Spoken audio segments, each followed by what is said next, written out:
একেবাৰে আপোনাৰ সবতকে মানে জেনুইন প্ৰাইস পাব। এখন দাম ৰাখিছে 195, হয়। এখন দাম ৰাখিছে 2,10,000, এখন দাম ৰাখিছে আপোনাৰ 2,10,000। এটো 56 চলিছে, এটো 70 আপোনাৰ 72 70 ফিচাৰ্স তেতিয়া দিছিলে।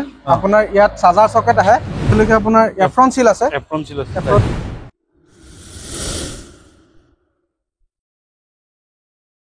নমস্কাৰ, মই আপোনাৰ সকলোকে অসম ব্লগৰ অন্য এটা ভিডিঅ'লৈ স্বাগতম জনাইছো। মই আহিছো বৰ্তমান এখন নতুন ডিলাৰ, নতুনকৈ অপেনিং হ'ব গৈ আছে ডিলাৰ।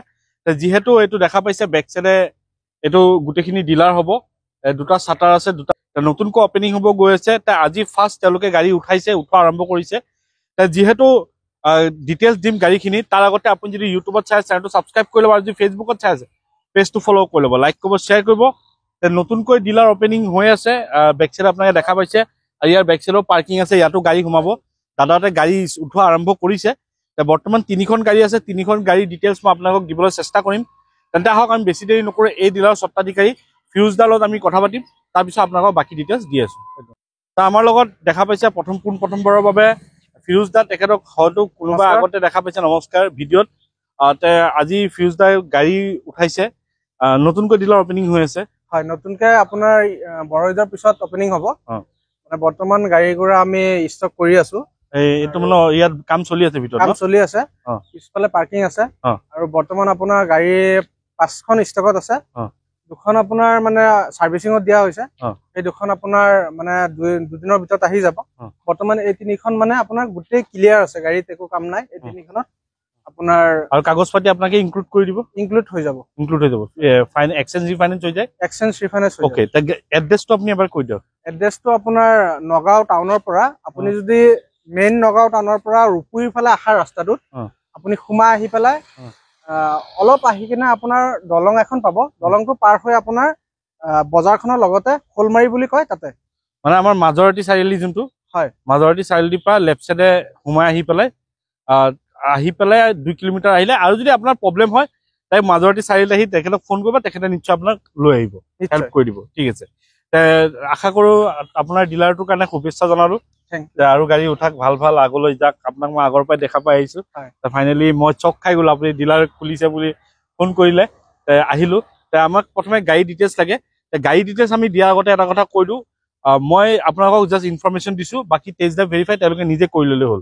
আপোনালোকে যেনেকে ইচ্ছা তেনেকে চাই ল'ব। মই জাষ্ট আপোনালোকক গাড়ী দেখুৱাব লাগে, মই গাড়ী দেখুৱাই দিছো, কেনেকুৱা গাড়ী, কি গাড়ী। দাদা আমি বেছি দেৰি নকৰোঁ, আমি আৰম্ভ কৰোঁ। তাৰ আগতে আপুনি যদি ইউটিউবত চাই চেনেলটো ছাবস্ক্ৰাইব কৰি ল'ব, যদি ফেচবুকত চাইছে পেজটো ফ'ল' কৰি ল'ব, লাইক কৰিব, শ্বেয়াৰ কৰিব। তেন্তে আহক আমি আৰম্ভ কৰোঁ। হয়, এইখন আপোনাৰ 2014ৰ মডেল হয়, ছেকেণ্ড অনাৰ হৈ আছে গাড়ীখন।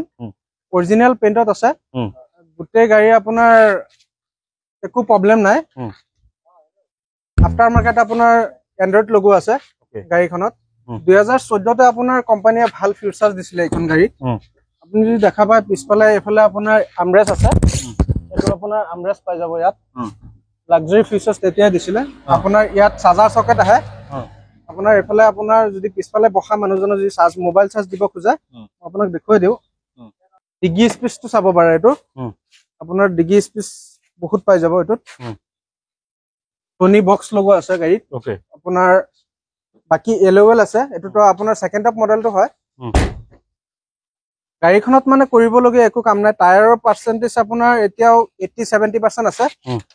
স্পেয়াৰ টায়াৰটো আনটাচ হৈ আছে। এইটো ৰানিং হৈছে, এইটো আপোনাৰ চলিছে 72,000 জেনুইন চলিছে।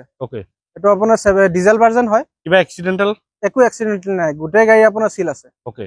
আপোনাৰ এইখনত 72,000 জেনুইন চলিছে, ডিজেল ভাৰ্জন হয়, পেট্ৰল নহয়, ডিজেল।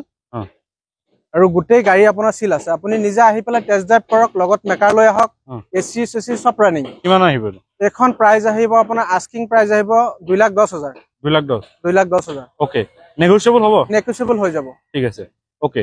তাৰপিছত নেক্সট ক'ব আমাক ইয়ন। এইখন আপোনাৰ ইয়ন মেগনা প্লাছ হয়, 2017ৰ মডেল। এইখন গাড়ী আপোনাৰ খুব ধুনীয়া কণ্ডিশ্যনত আছে। গাড়ীৰ আপোনাৰ কৰিবলগীয়া একো কাম নাই, চাৰ্ভিচিং লৈকে দিয়া আছে এইখনত আপোনাৰ। আৰু আমি বিশেষকে যিমান গাড়ী আনো ডিলাৰত, চবতকে আমি আগত গাড়ীবিলাক আনি পেলাই মবিল, কুলেণ্ট, চাৰ্ভিচিং এইবিলাক প্ৰথমতে চেক কৰাই লওঁ। মানে একো কাম থকাকে আমি কাষ্টমাৰক গাড়ী দিব নোখোজো, যাতে কাষ্টমাৰে যেনেকে চেটিছফাই হয় আমি তেনেকে মানে গাড়ী সম্পূৰ্ণ কাম কৰি মেলিহে দিব খোজো। এখন আপোনাৰ অৰিজিনেল পেইণ্টত আছে এসেসৰিজো লগোৱা আছে বহুতখিনি আপোনাৰ ক্ৰোম এইবিলাক চব লগোৱা আছে এখন জেনুইন চলিছে আপোনাৰ 56 বা 57 এৰাউণ্ড এনেকুৱা চলিছে ওকে কিমান আহিব এখন আহিব আস্কিং প্ৰাইস আপোনাৰ 2,05,000 2,05,000 নেগোচিয়েবল হৈ যাব ঠিক আছে অন টেবল তাৰপিছত নেক্সট ক'ব আমাক ইয়ন এখনো আপোনাৰ 2016 লাষ্টৰ মেনুফেকচাৰ 16 লাষ্টৰ মানে 17 ধৰিব 17 আৰু এখনো মেগনা প্লাস এখন আপোনাৰ চলিছে এটা ইঞ্জিন চাব পাৰিম নি চাব পাৰিব ইঞ্জিনটো দেখাই দিও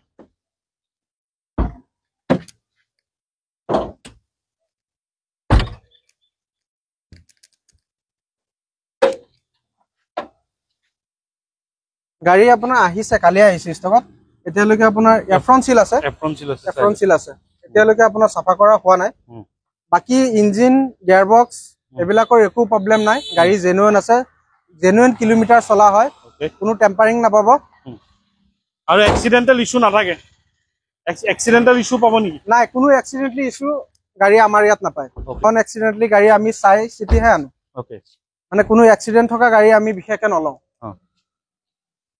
কিমান আহিব এখন আস্কিং আহিব আপোনাৰ 1,95,000 1,95,000 সব কমে দি আছে একেবাৰে আপোনাৰ সবতকে মানে জেনুইন প্ৰাইস পাব মানে আপোনাৰ আমি গাড়ী চাও যে কাস্টমাৰে গাড়ীবিলাক আমাৰ পৰা লৈ যাতে স্যাটিসফাই হয় মানে ধৰি লওক গোটেই অসমৰ ভিতৰত যাতে দুটকা কমত পায় তেনেকুৱাহে বিচাৰো মই ঠিক আছে তো দেখা পাইছে এইটা তিনটা গাড়ী আছে আপোনালোকে এবাৰ কন্টাক্ট কৰিব এখন দাম ৰাখিছে 195 হয় এখন দাম ৰাখিছে 2,10,000 এখন দামও ৰাখিছে আপোনাৰ 2,10,000 আৰু তিনিখন গাড়ীয়ে আপোনাৰ নেগোচিয়েবল হৈ যাব আৰু তিনিখন গাড়ীতে আপোনাৰ নন এক্সিডেন্টাল পাব আপোনালোকে এবাৰ নিজে চেক কৰি ল'ব টেষ্ট ড্ৰাইভ কৰি ল'ব ভেৰিফাই কৰি ল'ব তাৰপিছত গাড়ী ল'ব আৰু তিনিখনে বেছিভাগ কমেই চলা আৰু লাখতটো কোনো যোৱা নাই লাখত যোৱা নাই এটা 50 এটা 70 আৰু এটা কিবা এটা চলিছে এটো আপোনাৰ 44 এটো 44 চলিছে এটো 56 চলিছে এটো 56 চলিছে এটো 72 চলিছে আৰু দামও একদম কমতে ৰাখিছে মানে একেবাৰে জেনুইন প্ৰাইস ৰাখিছো আৰু ফাইনান্সত হলে কেইদিনত গাড়ী ওলাই যাব ফাইনান্সত আপোনাৰ প্ৰফাইলৰ ওপৰত ডিপেন্ড কৰিব মেইনলি যদি তেখেতৰ প্ৰফাইলটো ভাল হয় তেতিয়া অল আসাম ফাইনান্স হৈ যাব অল আসাম ফাইনান্স হৈ যাব ওকে মিনিমাম ধৰি লওক এৰাউণ্ড 5 ডেজৰ পৰা 7 ডেজৰ ভিতৰত ওকে ঠিক আছে আশা কৰো দাদা আপোনাৰ যোনটো দাম এতিয়া আছে যেতিয়া আপুনি ডিলাৰ খুলি আৰু গাড়ী যেতিয়া ৰখাব তেতিয়া দামটো যাতে এনেকৈ ৰাখে বুলি আশা ৰাখিছো নিশ্চয় মই ভাবিম যাতে মোৰ পৰা কাস্টমাৰ যাতে স্যাটিসফাই হয় আৰু যাতে সবতকে কম দামত মোৰ পৰা গাড়ী লৈ যাব পাৰে আৰু যাতে মানে আপোনাৰ এতিয়া চাক বহুত ডিলাৰ নথকা নহয় সব ডিস্ট্ৰিক্টতে আপোনাৰ ডিলাৰ হৈছে গতিকে এইখিনি মই বিচাৰো যাতে আপোনাৰ বেলেগতকে যাতে মোৰ তাত কম পায় ওকে আৰু দুখন গাড়ী আপোনাৰ ষ্টকত আছে এখন হল আপোনাৰ গ্ৰেনাইট এণ্ড মেগনা এখন আপোনাৰ 18 লাষ্টৰ এখন আস্কিং হৈ যাব আপোনাৰ 370 আৰু এখন আছে আপোনাৰ চেভুলেট চেল 2013 চনৰ হয় এখন আপোনাৰ 140 দি দিব পাৰিম 1,40,000 ঠিক আছে হেটো নেগোচিয়েবল আপোনাৰ কিবা এটা চাই দিব পাৰিম খুব বেছি নোৱাৰো কাৰণ গাড়ী দুখনে আপোনাৰ যিখন গাড়ী আহিছে বৰ্তমানলৈকে গাড়ীৰ সবকিটাই আপোনাৰ খুব ধুনীয়া কন্ডিশন গাড়ীত কৰিবলগীয়া একো কামেই নাই এইখিনি ক'বলৈ আছিল নতুন ষ্টক আলে আকৌ আহিম যদি চেনেলটো নতুন সাবস্ক্ৰাইব কৰিব আৰু যদি ভিডিঅটো ভাল লাগে লাইক কৰিব আগলৈ শ্বেয়াৰ কৰিব স্ক্ৰীন নাম্বাৰ দিয়া আছে আপোনালোকে কন্টাক্ট কৰি ল'ব আজিলৈ ইমানতে টাটা বাই বাই জয়